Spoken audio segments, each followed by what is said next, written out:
Jas merah. Begitulah semboyan yang dikumandangkan Presiden Soekarno pada hari ulang tahun kemerdekaan Indonesia 17 Agustus 1966. Semboyan yang berarti jangan sekali-kali melupakan sejarah itu memang rasanya begitu mengena di hati bangsa Indonesia. Karena semboyan itu pula lah kita seperti selalu ingat dengan kisah perjuangan bangsa ini.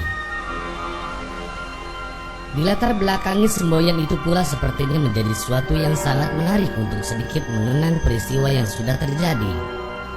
Peristiwa yang mungkin bagi sebagian orang bukan apa-apa, tapi bagi segelintir orang peristiwa tersebut memiliki makna yang luar biasa. Presiden Soekarno mengeluarkan semboyan itu memang sudah banyak menginspirasi bangsa ini. Memang secara keturunan beliau sudah termasuk dalam golongan bangsawan. Sedikit banyaknya beliau telah merasakan manis dan getirnya hidup sebagai anak bangsawan.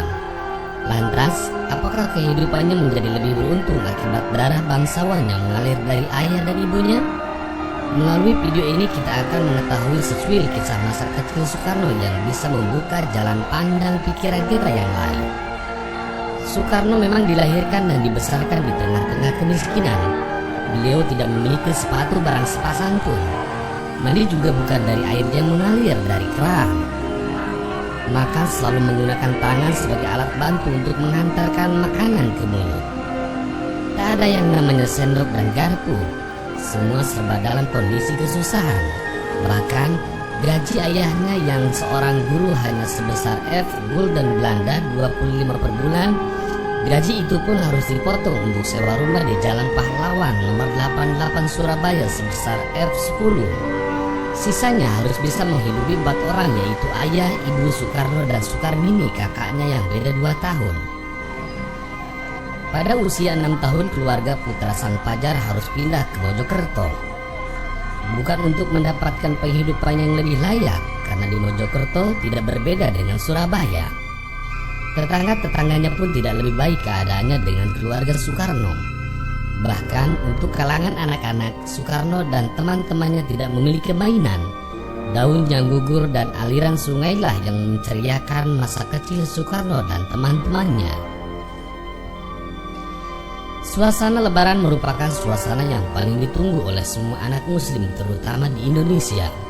Hari menuju Fitri itu biasanya disemarakan dengan bunyi dentuman petasan yang bersahutan yang dimiliki oleh anak-anak yang lain. Ya, semua anak-anak di Mojokerto kecuali Soekarno. Jangankan untuk membeli seperangkat baju baru seperti yang biasa kita dapatkan menjelang hari Lebaran. Untuk membeli sebuah petasan saja, keluarga Soekarno tidak mampu. Suara ledakan petasan masih bisa didengarkan dari tembok kamarnya yang tipis dan bukan dari beton. Rupanya ia sedikit beruntung. Ada sebuah lubang untuk batu bata di atap kamarnya. Dari lubang itulah ia bisa menikmati gemerlapnya langit Mojokerto yang dihiasi petasan. Perasaan Soekarno pada saat itu sangatlah terpuruk. Kalaupun boleh rasanya ia ingin mati saja karena menjadi seorang anak yang hanya bisa memimpikan mercon dari tahun ke tahunnya. Tapi rupanya Tuhan memiliki rencana lain bagi Soekarno kecil. Pada malam itu datanglah seorang kolega sang ayah yang memberikannya satu bungkusan kecil. Bungkusan itu kemudian diterimanya dengan tangan yang bergetar, bahkan nyaris nangis ia dibuatnya. Isi bungkusan itu adalah hanya sebuah petasan, bukan istana, emas atau lukisan yang berharga. Kejadian paling menyenangkan bagi Soekarno itu takkan dilupakan seumur hidupnya. Dan kejadian itulah yang menyenangkan hati Soekarno dan tidak akan pernah dilupakan seumur hidupnya.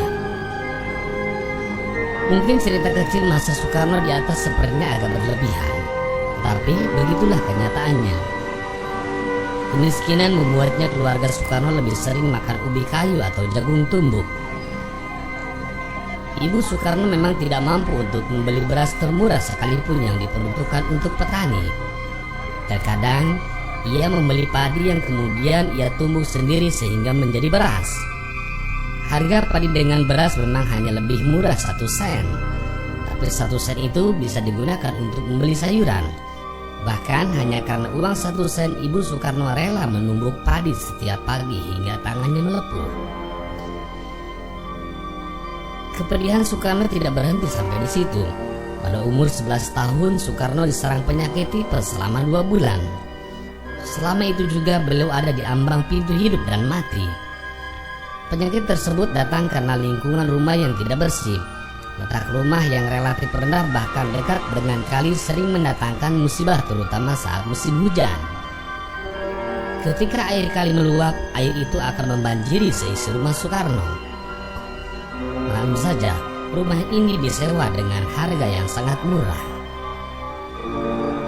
Pak sahabat CGR TV, secuil kisah masa kecil Soekarno ini dirangkum berdasarkan autobiografi Soekarno yang ditulis oleh Cindy Adam.